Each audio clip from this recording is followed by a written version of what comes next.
നമസ്കാരം. അങ്ങനെ ഇന്ത്യക്ക് ഉജ്ജ്വല വിജയം, 44 റൺസിന്റെ ഉജ്ജ്വല വിജയം. ന്യൂസിലൻഡിനെ അടിച്ചു തൂറിച്ച് ഇന്ത്യ എന്ത് ചെയ്തു? ചാമ്പ്യൻസ് ട്രോഫിയിൽ സെമിയിലേക്ക് കടന്നു. സെമിയിൽ മുമ്പേ കടന്നു, പക്ഷേ സെമിയിൽ നമ്മൾ ഇന്ത്യ ഇനി നേരിടാൻ പോകുന്ന മറ്റാരെയുമല്ല, ഓസ്ട്രേലിയയാണ് സെമിയിൽ നേരിടാൻ പോകുന്നത്. മനസ്സിലായോ? ഓസ്ട്രേലിയക്കോട് ഒരു കട ഉണ്ടേ. ട്രാവിസ് ഹെഡിനെ പേടിയെന്ന എല്ലാരും ഇങ്ങനെ പറയുന്നത്. പണ്ട് നമുക്കറിയാമല്ലോ, അവസാനത്തെ വേൾഡ് കപ്പ് നമുക്ക് നഷ്ടമായത് ട്രാവിസ് ഹെഡ് എന്ന് പറയുന്ന അവന്റെ ആ മാരക അടിയായിരുന്നു. അത് വീണ്ടും ആവർത്തിക്കുമോ എന്നാണ് നമുക്ക് കാണാനുള്ളത്. ഞാൻ പറയുന്നു, പകരം വീട്ടാനുള്ള ഒരു അടിപൊളി ചാൻസ് ആണ് വന്നിരിക്കുന്നത്. വേൾഡ് കപ്പിൽ നമുക്ക് പറ്റിയ അബദ്ധം, ഈ ട്രാവിസ് ഹെഡ് നമുക്ക് തന്ന ഒരു ക്ഷതം അടുത്ത സെമിയിൽ നമ്മൾ പകരം വീട്ടിയിരിക്കും. മനസ്സിലായോ? ഓസ്ട്രേലിയ ഓട്ടിച്ചിട്ട് തോൽപ്പിക്കുകയും ചെയ്യും. എന്റെ കണക്കുകൂട്ടൽ ശരിയാണെങ്കിൽ ഇന്ത്യയും ന്യൂസിലൻഡും തന്നെ വീണ്ടും ഫൈനൽ കളിക്കേണ്ടതായിട്ട് വരുമെന്നാണ് ഞാൻ വിചാരിക്കുന്നത്. ഇന്ത്യയും ന്യൂസിലൻഡും ആയിരിക്കും ഫൈനൽ. അപ്പോൾ എന്തായാലും ഇന്നത്തെ കളി സൂപ്പർ കളിയായിരുന്നു. ആദ്യം ഇന്ത്യ കുറച്ചൊന്ന് വിറച്ചു. മനസ്സിലായോ? 30 റൺസൊക്കെ ആയപ്പോ 3 വിക്കറ്റൊക്കെ നഷ്ടപ്പെട്ട് ഇന്ത്യയുടെ കട്ടയപ്പടം മടങ്ങിയെന്നാ വിചാരിച്ചു. പക്ഷേ വരുൺ ചക്രവർത്തി എന്ന് പറയുന്ന മാജിക് ബോളർ എന്ന് തന്നെ പറയണം. കുറെ നാളുകൾക്ക് ശേഷം പിന്നെ വൺഡേയിൽ തിരിച്ചെത്തിയ വരുൺ ചക്രവർത്തിക്ക് ഇന്നും അവരൊരു അവസരം കൊടുത്തു. കുറെ നാളുകൾക്ക് ശേഷമാണ് വൺഡേ കളിക്കുന്നത്. പക്ഷെ 5 വിക്കറ്റ് നേടിക്കൊണ്ട് ഇന്ത്യയുടെ വിജയത്തിൽ ചുക്കാൻ പിടിച്ചത് മറ്റാരുമല്ല, വരുൺ ചക്രവർത്തിയായിരുന്നു. കൊണ്ടുവന്നപ്പോഴൊക്കെ അവൻ വിക്കറ്റ് തള്ളിയിട്ടു. ഒരു അസാധ്യ ബൗളറായിട്ട് മാറിക്കൊണ്ടിരിക്കുകയാണ്. ഇതേ വരുൺ ചക്രവർത്തി എന്തായാലും അപ്പോ സെമിയിലും ഫൈനലിലും കളിപ്പിക്കും എന്നുള്ളതിന് ഒരു മാറ്റവും ഇല്ല എന്നുള്ളതാണ്. ഇനി നമുക്ക് സ്കോർ കാർഡിലേക്ക് നോക്കിക്കഴിഞ്ഞാൽ ഇന്ത്യക്ക് അതായത് ന്യൂസിലൻഡിന് ബാറ്റിംഗ് കിട്ടി, ടോസ് കിട്ടി. ഇന്ത്യ എന്ത് ചെയ്തു? ബാറ്റിങ്ങിന് അയച്ചു. രോഹിത് ശർമ്മ എന്നത്തെയും പോലെ അടിച്ചു തന്നെയാണ് തുടങ്ങിയത്. ഒരു 4ഉം ഒരു 6 ഒക്കെ അടിച്ച ആളെ ഇന്ന് ബാറ്റിംഗ് കിട്ടിയപ്പോൾ ഞാൻ കരുതിയെന്നറിയാമോ, ഇന്ത്യ ഇന്ന് ഒരു 10-350 അടിക്കുന്ന കരുതിയത്. ആ രീതിയിലുള്ള തുടക്കമായിരുന്നു അവരിട്ടത്.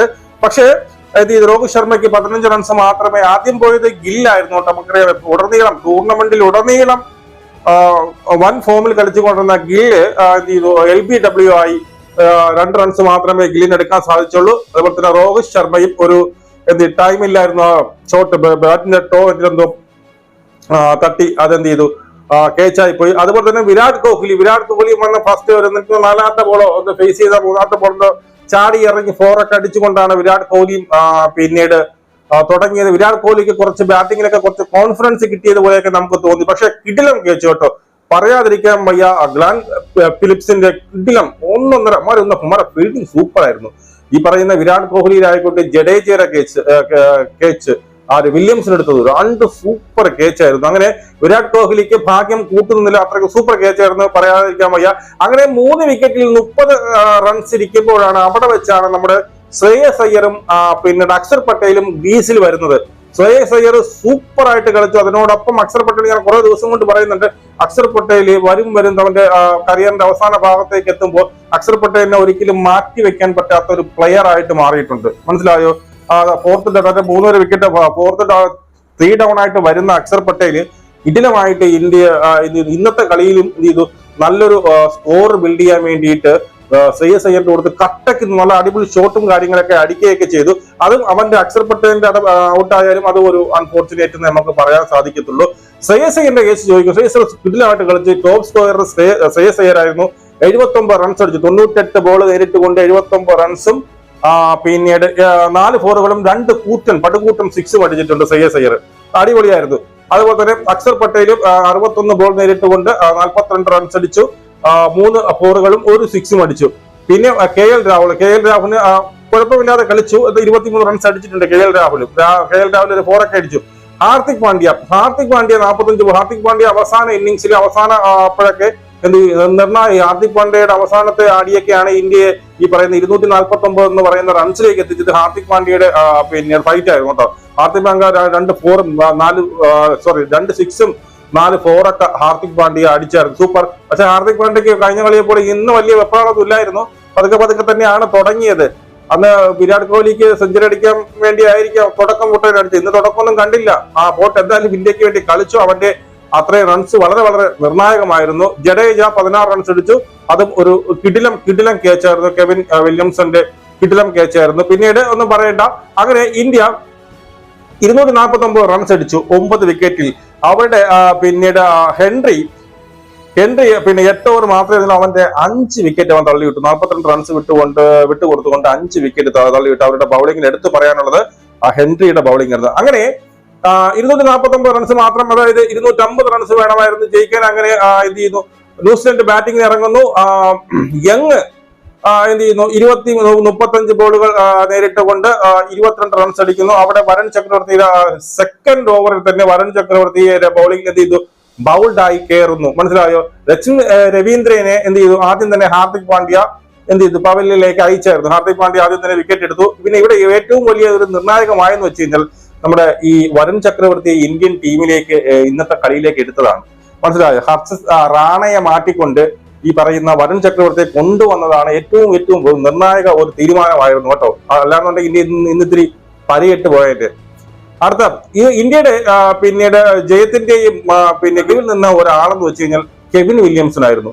കെവിൻ വില്യംസൺ 81 റൺസ് അടിച്ചു. 120, ഇത്രയും വയസ്സായിട്ട് അവൻ അടിക്കുന്നുണ്ട്. 120 ബോളും നേരിട്ട് കൊണ്ട് 81 റൺസ്, 7 4ഒക്കെ അടിച്ചുകൊണ്ട് ഇത്രയും ടേണി അവസാന ഘട്ടങ്ങളിലൊക്കെ ബോൾ ഭയങ്കരമായിട്ട് ടേൺ ആവുമായിരുന്നു. എന്നിട്ട് അവൻ കിടിലമായിട്ട് അതിന്റെ ഇടയിൽ കൂടിയൊക്കെ ഗ്രീസ് വിട്ടൊക്കെ മാറി നിന്ന് ഓഫ് സൈഡിലൊക്കെ കിടിലം പിന്നെ 4 അടിച്ചുകൊണ്ടിരുന്നു. കെവിൻ വില്യംസനെ ഔട്ടാക്കിയത് മറ്റാരുമല്ല, അക്ഷർ പട്ടേലിന്റെ 10ാമത്തെ ലാസ്റ്റ് ബോളിലാണ് എന്ത് ചെയ്തു, കെവിൻ വില്യംസൺ ഗ്രീസ് വിട്ടിറങ്ങി അടിക്കാൻ ശ്രമിച്ചു. അപ്പൊ നടന്നില്ല.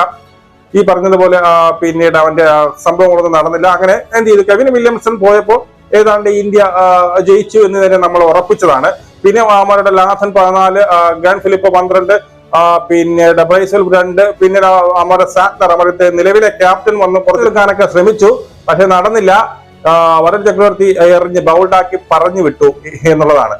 അപ്പോ അവസാനം സംഭവിച്ചതെന്ന് വെച്ച് കഴിഞ്ഞാല് എല്ലാം കൂടി 45.3 ഓവറിൽ എന്ത് ചെയ്തു, ഒരാളോട്ടായി. എടുത്തു പറയാനുള്ള മറ്റാരുമല്ല, വരുൺ ചക്രവർത്തിയുടെ 10 ഓവറിൽ വരുൺ ചക്രവർത്തി തള്ളിയിട്ടത് 5 വിക്കറ്റ് ആണ് തള്ളിയിട്ടത്. 42 റൺസ് മാത്രം കൊടുത്തുകൊണ്ട് 5 വിക്കറ്റ്. ഏറ്റവും നിർണായകമാണ്. വരുൺ ചക്രവർത്തി ഈ വട്ടം ഇറക്കിലായിരുന്നെങ്കിൽ ചിലപ്പോൾ ഇന്ത്യ തോറ്റുപോയേനെ കേട്ടോ ഈ കളി.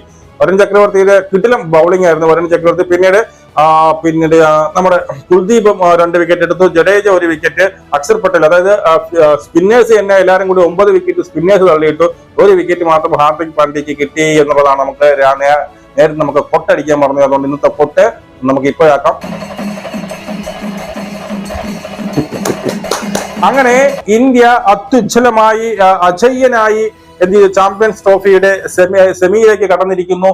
അവിടെ നമുക്ക് നേരിടാനുള്ളത് മറ്റാരുമല്ല, നമ്മുടെ ഓസ്ട്രേലിയയാണ്. ഓസ്ട്രേലിയയുടെ കടം തീർക്കും എന്ന് നമ്മൾ കരുതുന്നു. എന്തായാലും ന്യൂസിലൻഡ് നമുക്കറിയാം, ന്യൂസിലൻഡ് എപ്പോൾ കളിച്ച ടെസ്റ്റ് ആവട്ടെ, വൺ ഡേ ആയിക്കോട്ടെ, ഈ പറയുന്ന T20 ആയിക്കോട്ടെ, എപ്പോഴും ഇന്ത്യക്ക് ഒരു ചെറിയൊരു പ്രശ്നം. ബാക്കി എല്ലായിടത്തും ഇന്ത്യ ജയിക്കും, പക്ഷെ ന്യൂസിലൻഡോട് കുറച്ച് പ്രശ്നമാണ്. പക്ഷെ ഇന്നത്തെ കളി അങ്ങനെ ഒരു വലിയ ഒരു പ്രശ്നവും കാര്യങ്ങളും. തുടക്കം കെവിൻ വില്യംസൺ നിന്നപ്പോ കുറച്ചൊരു പേടിയുണ്ടായിരുന്നു, അവൻ നിന്ന് ഒറ്റയ്ക്ക് നിന്ന് അടിച്ച് ജയിപ്പിക്കുമെന്നൊക്കെ തോന്നി. പക്ഷേ എന്ത് ചെയ്യുക, കെവിൻ വില്യംസന്റെ പിന്നെ വിക്കറ്റ് അക്ഷർ പട്ടേൽ എടുത്തതിന് ശേഷം പിന്നെ അവിടെ അവസാനം കുറച്ച് 1-2 പോണ വക്കിൽ 1-2 അടി എന്നല്ലാതെ മറ്റൊന്നുമല്ല. അപ്പൊ എന്തായാലും ഇന്ത്യ ചാമ്പ്യൻസ് ട്രോഫിയിൽ അത്യുജ്വലമായ ഒരു കളി പോലും തോക്കാതെ സെമിയിലേക്ക് എത്തിയിരിക്കുന്നു. സെമിയിൽ നമുക്ക് നേരിടാനുള്ളത് മറ്റാരെയുമല്ല, അത് നമ്മുടെ ഹംഗാരിക്കളിയാണ്. ഹംഗാരിക്കളുടെ പകരം വീട്ടാനുണ്ട്. നമുക്ക് അന്ന് കാണാം, നമുക്ക് വീണ്ടും കാണാം. ജയ് ഹിന്ദ്.